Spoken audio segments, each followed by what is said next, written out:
ਦਰਿਆਏ ਤਵੀ ਦੀ ਠੋਕਰ ਕੰਢੇ, ਦਰਿਆਏ ਤਵੀ ਦੇ ਬੰਨ ਕੰਢੇ, ਸੋਹਣੇ ਦੇਸ਼ ਪੰਜਾਬ ਦਾ ਸੋਹਣਾ ਜਿਹਾ ਖੇਡ ਦਾ ਮੈਦਾਨ, ਜਿਹਦੇ ਵਿੱਚ ਬਹੁਤ ਕੁਝ ਹੈ। ਕਿਤੇ ਪੰਛੀਆਂ ਦੇ ਬੋਲਣ ਦੀ ਆਵਾਜ਼, ਹਰ ਪਾਸੇ ਹਰਿਆਲੀ, ਦਰਿਆਏ ਤਵੀ ਦਾ ਖਲੋਤਾ ਪਾਣੀ, ਔਰ ਇਸ ਦਰਿਆਏ ਤਵੀ ਦੇ ਕੰਢੇ 'ਤੇ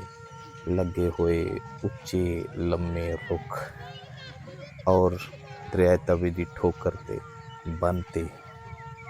ਲੱਗੇ ਹੋਏ ਸਫੈਦੇ ਦੇ ਰੁੱਖ, ਰੁੱਖਾਂ ਹੇਠ ਸੁੱਖ ਮਾਣਦੇ, ਹੱਸਦੇ ਖੇਡਦੇ ਬਚਪਨ ਦੀ ਸ਼ਾਹੀ ਦੇ ਬਾਦਸ਼ਾਹ,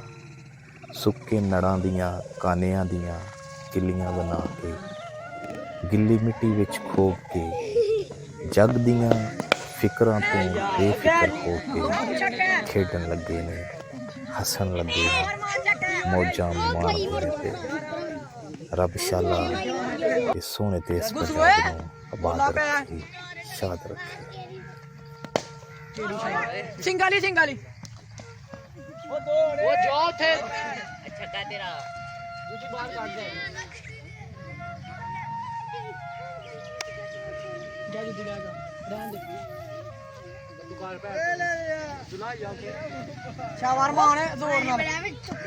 ਸਿੰਗਲ ਨਾ ਨਹੀਂ ਉਹ ਤੇਰੀ ਸ਼ਾਟ ਓਏ ਏ ਛੱਕਾ ਛੱਕਾ ਕੱਖ ਵੀ ਨਹੀਂ ਓਏ ਉੱਥੇ ਖਲੋ ਜਾ ਥੇ